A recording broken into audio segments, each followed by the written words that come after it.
Funding for this program is provided by Annenberg CPB to advance excellent teaching. Internal conflicts, foreign wars helped to break down the feudal order. Terrified of anarchy and sick of it, people turned to new images of stability. The central authority of the crown, the organized state, and a new era of organized violence began. The national monarchies, this time on the Western tradition.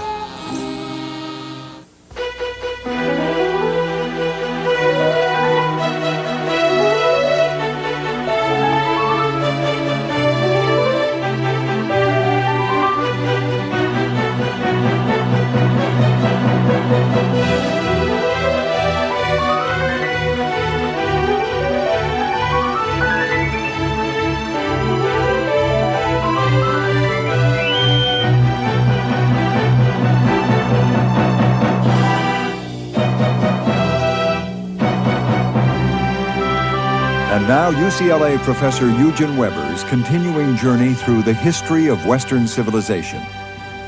Last time we ended with St. Thomas Aquinas, the great Catholic theologian of the 13th century, who argued that all men, Christian and pagan, basked in the light of God's reason and were all part of the same community. But a disciple of Aquinas, a Florentine, known by the name of Dante, was going to take this one step further. For Dante, who was profoundly Catholic, the ideal unity under God was not the church, but humanity. And of this, the Roman Empire was the predestined servant and instrument. In Dante's eyes, the state had a providential mission toward the human race, a mission that was the same in the natural order as the mission of the church was in the spiritual order. This exaltation of the state was almost unique in medieval literature, but it was significant because it looked forward to the Renaissance, to the national monarchies, and to the new humanist culture that would supplant the old order of the Middle Ages. Dante, who lived from 1265 to 1321, was a genius. He was a great poet whose greatest work was a long poem called the Divine Comedy. He was a great dreamer, profoundly affected both by Christian tradition and by the Latin classics. But he was also a typical Florentine bourgeois, deeply involved in local politics and profoundly hostile to the Pope. He spent much of his life as a political exile and as a critic of much that he saw around him.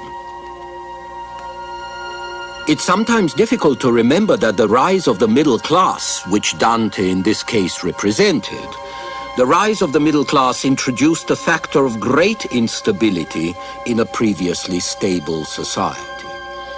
The activities and claims of the middle classes reverberated at all levels of society, rendering the aristocracy insecure, turning city governments upside down, setting the peasants on the move, even permitting the large-scale wars of the period, especially the 100 Years' War, by finding new ways to finance them.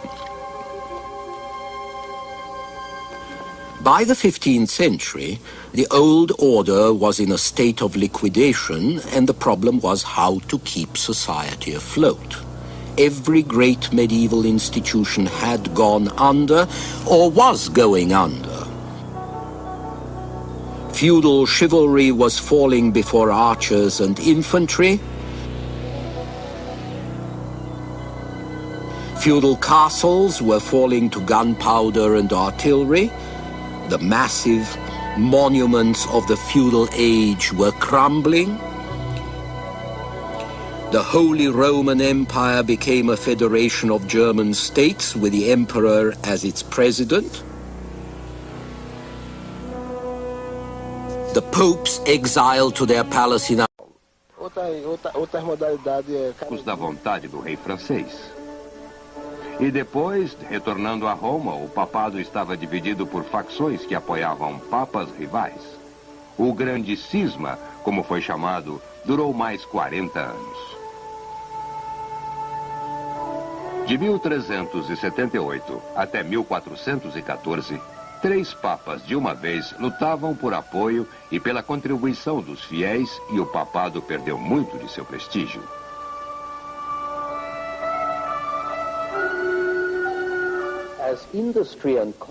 À medida que a indústria e o comércio cresciam, minavam o sistema social, que era baseado na posse da terra. As classes médias e as cidades ascendentes drenavam o poder dos barões feudais. Serviços eram substituídos por pagamentos, e os servos estavam sendo emancipados para que a terra pudesse ser vendida a dinheiro, ou para que a força de trabalho pudesse ser usada em outros empreendimentos. E tudo isso acabou com o sistema autossuficiente da propriedade. Em toda parte havia mudanças. Em toda parte havia desordem. Em toda parte os métodos antigos estavam sendo desafiados ou substituídos por novos.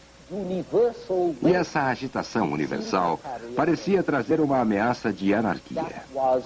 Isso era o que a maioria das pessoas temia, uma ordem social e moral obscura, apenas uma luta pelo poder sem restrições.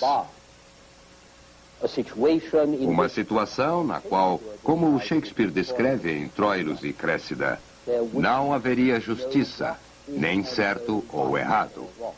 Força seria certo. Então, tudo incluiria poder. Poder em vontade, vontade em apetite. E apetite, um lobo universal duplamente subordinado com vontade e poder, deve fazer forçosamente uma presa universal e, finalmente, devorar a si mesmo.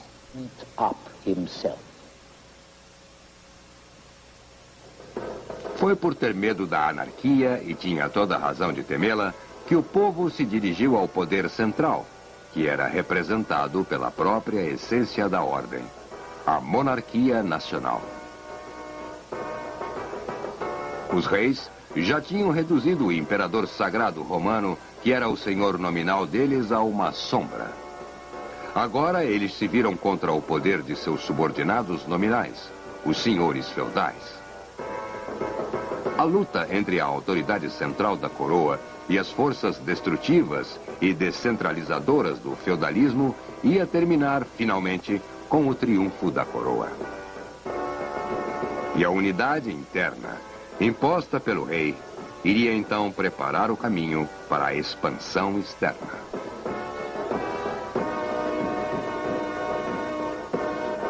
A França foi a primeira a entrar em campo. Joana d'Arc foi a inspiradora e a santa padroeira do patriotismo francês, produzido pela miséria e pela humilhação da Guerra dos 100 Anos. Filha de uma família camponesa em boa situação, Joana acreditava ouvir vozes de anjos e de Deus, que lhe diziam para expulsar os ingleses. Seu martírio, em 1413, nas mãos de um tribunal eclesiástico na Rouen, controlada pelos ingleses, tornou-a um símbolo ainda mais poderoso da resistência francesa. Na segunda metade do século XV, a guerra com a Inglaterra havia terminado, as divisões feudais resolvidas, e foram fundadas as bases para um exército nacional e um sistema nacional de finanças. Ficou a cargo de Luís XI, na segunda metade do século XV, a consolidação da monarquia como a essência de um Estado único.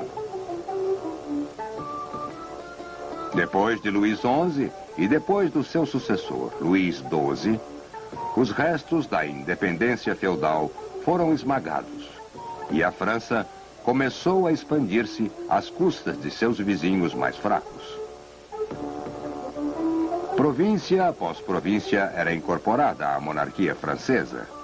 E antes do fim do século XV, a força da nação recém-formada iria chegar até os Alpes e entrar na Itália.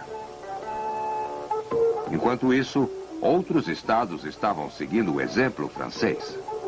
Ferdinando de Aragão casou-se com Isabel de Castela, expulsou os mouros de Andaluzia e fundou o reino moderno da Espanha. Em pouco tempo, a Espanha também estaria saindo de seus limites, atravessando o Atlântico para dentro da América e no Mediterrâneo, desafiando os franceses na Itália. Na Inglaterra, depois de 1495, Henrique VII iria trazer a paz e a ordem ao país, enquanto do outro lado da Europa, uma série de casamentos estava criando um novo poder. Maximiliano da Áustria casou-se com a herdeira de Borgonha no século XV e uniu a Holanda com a Áustria. Seu filho, o arqueduque Filipe, casou-se com a filha de Fernando e Isabela de Espanha, e seus dois filhos foram Carlos V, imperador do Império Espanhol, e Ferdinando I, que se casou com a filha do rei da Hungria e Boêmia e fundou a monarquia austro-húngara. Uma série de detalhes de família provavelmente entediantes, mas que estabeleceu a base, a estrutura da política europeia nas centenas de anos seguintes.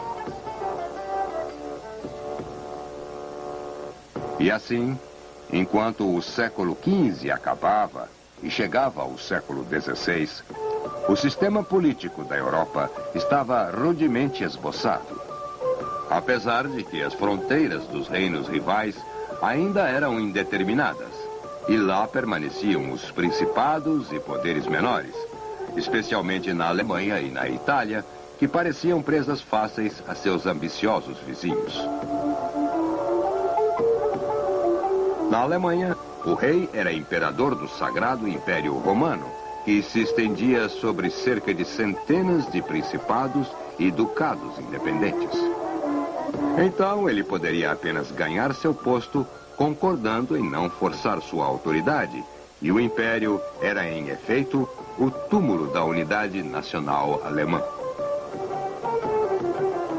A unidade da Itália era proibida não só pela ambição dos príncipes e rivalidades das cidades, como também pela oposição dos papas.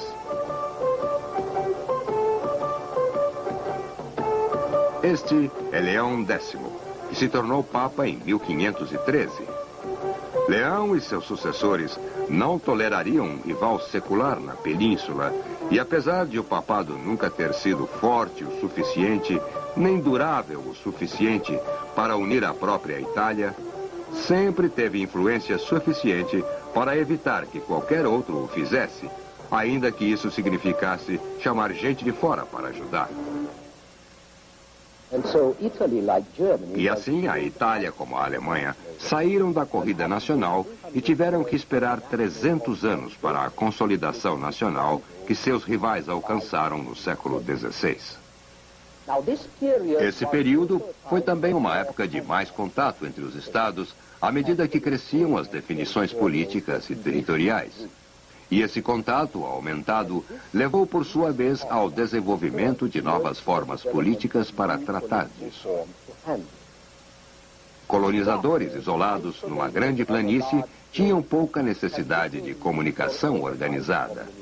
Mas, quando estendem sua propriedade até a propriedade do vizinho, eles se veem mais frequentemente, se observam mais de perto. Eles tendem a brigar. E foi isso o que aconteceu com os estados nacionais. Antes da era da expansão nacional, as relações diplomáticas eram raras e espaçadas. Os embaixadores só eram despachados em ocasiões especiais. Mas durante os séculos XV e XVI, os embaixadores tornaram-se regulares e residentes.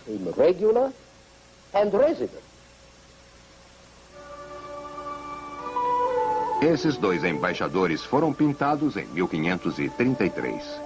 Enquanto um sistema diplomático moderno estava surgindo da necessidade dos países ocupados em vigiarem uns aos outros, a moderna lei internacional surgia da necessidade de ajudar o número crescente de disputas internacionais e de cálculos baseados na inveja de cada estado pelo crescimento do outro. A ideia do equilíbrio do poder também cresceu. Houve outras mudanças. Conforme a área sobre a qual a regência do monarca aumentava, sua autoridade dentro de seus próprios domínios também crescia.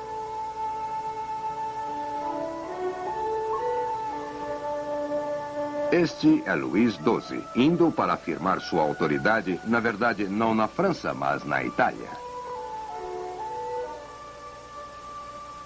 Cada aumento da autoridade do rei intensificava sua dignidade e o elevava mais ainda sobre os súditos.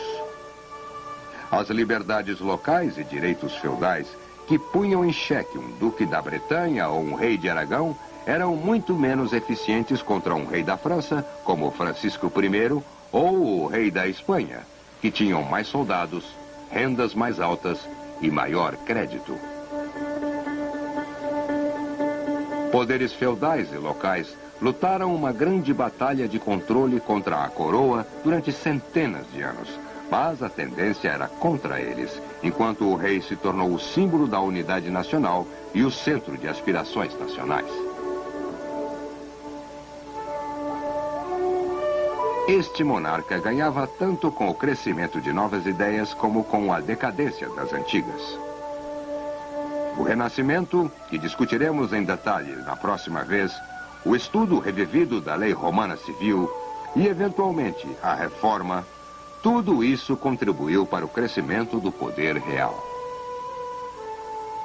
Mesmo os eruditos que trabalhavam com suas penas e tinham que viver de pensão, contribuíram para isso. Pensões, afinal, são mais fáceis de serem obtidas de príncipes do que de parlamentos, porque os parlamentos não consideram feitos puramente intelectuais como um serviço para o Estado. E assim os eruditos eram admirados pelo rei e o rei recompensava-os pelos louvores que recebia do mundo das letras.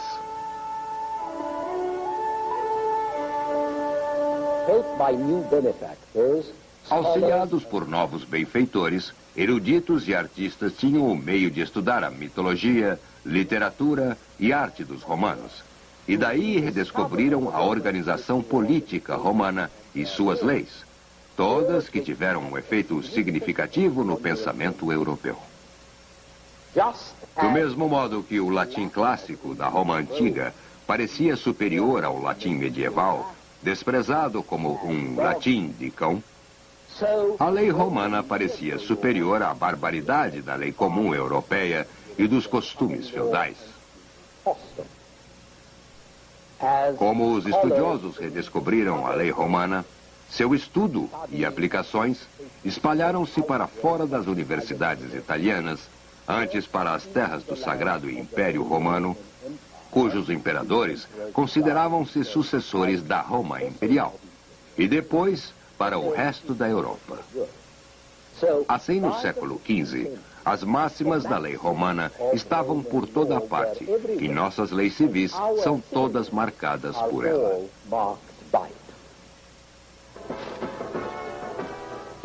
Nada conviria melhor para um novo rei, porque a velha lei comum e costumes feudais baseavam-se em interesses locais e constituíam desafios a qualquer poder central. A máxima da lei romana, no entanto, era que a vontade do rei era a lei. E essa foi a máxima que poderia ser citada contra os lordes, papas ou parlamentos. Havia também a tradição romana de deificar os imperadores. E no século XVI, alguns membros da corte da Europa estavam quase inclinados a render tais homenagens a seus reis.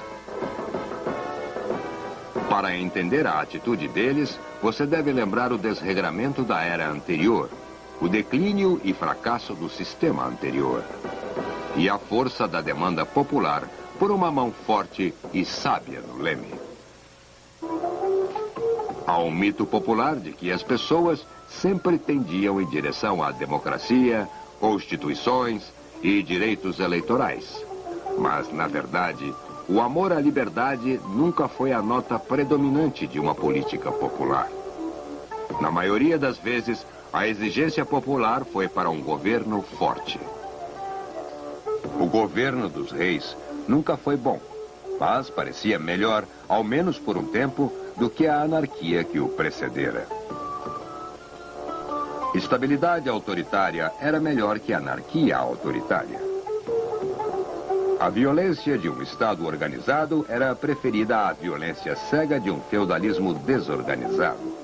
E no século XIV, todo Estado que tinha como pagar tinha meios de violência mais eficientes e mais caros que em qualquer outra época.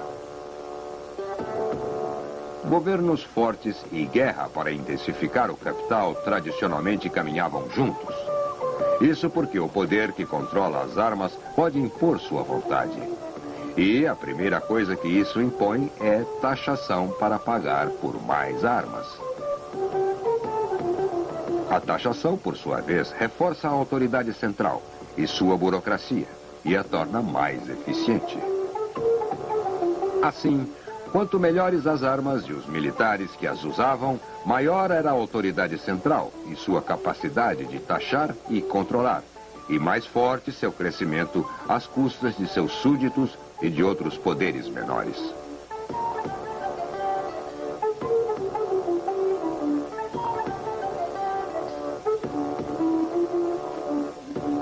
Os anos 1300 e 1400 viram o aparecimento de armas que afetariam a história até nossos dias. Armas e poder de fogo. Séculos antes, os bizantinos usaram o fogo grego, bolas de fogo que os ajudaram a vencer os eslavos e os árabes. Essas bolas de fogo eram atiradas por catapultas e cada vez mais por tubos.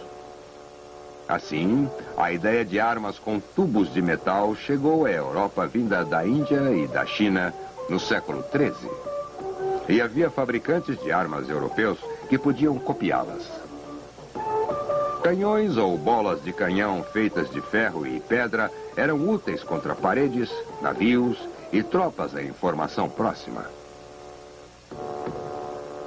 O canhão turco abateu os muros de Constantinopla em 1453. O canhão francês ajudou a expulsar os ingleses no fim da Guerra dos 100 Anos. E também havia as armas de fogo manuais. Um general inglês foi morto por uma arma manual na última batalha da Guerra dos 100 Anos, em 1452. Em 1500, o arcabuz, os mosquetes, os rifles chegaram e tornaram-se armas básicas da infantaria moderna. E também a chave para o poder europeu além da Europa. Seriam as armas que ganhariam muito da América para a Espanha. E as Índias Orientais para espanhóis, portugueses, ingleses, dinamarqueses e holandeses. Os índios nativos do México pensavam que as armas da Espanha produziam raios. E seria muito difícil para qualquer homem enfrentar um raio controlado. Então, o futuro estava nas mãos do exército europeu mais moderno, equipado com artilharia como os exércitos franceses que conquistaram a Itália depois de 1490, e equipado com armas de fogo que ganharam a América para os espanhóis e deram à infantaria espanhola uma superioridade com a qual obteve a hegemonia na Europa durante o século XVI. Afinal, nem todos podiam construir uma arma. Era preciso arsenais e equipamentos. No século XVI, a Espanha e outros estados gastavam 2/3 de sua renda em armas. Naturalmente, Países com muito ferro e uma metalurgia superior tinham uma grande vantagem. E isso significava Europa Central, França e, a seu tempo, os suecos. As novas armas também significavam que cidades e senhores feudais não estavam mais a salvo atrás de seus muros. A guerra moderna, baseada em armas e pólvora, acabou de uma vez com todas com castelos, com os cavaleiros em armaduras e também com a cultura de cavalaria e com as cidades independentes. Abriu a era do Estado moderno, interessado em ordem, em impostos e em instituições cada vez mais fortes. Assim, a guerra, os governos e o mundo em geral, todos tinham sido transformados pela pólvora.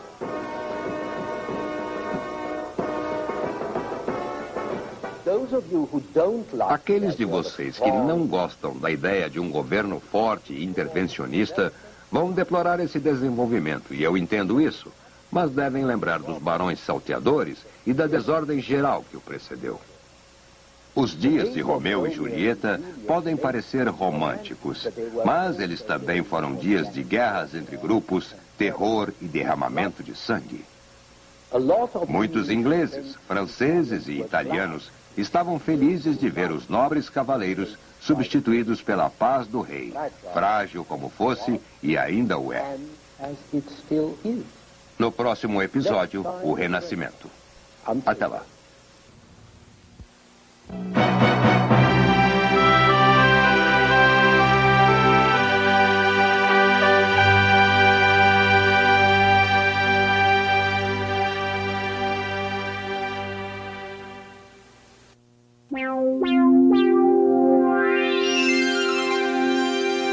Funding for this program is provided by Annenberg CPB to advance excellent teaching. For information about this and other Annenberg CPB programs, call 1-800-LEARNER and visit us at www.learner.org.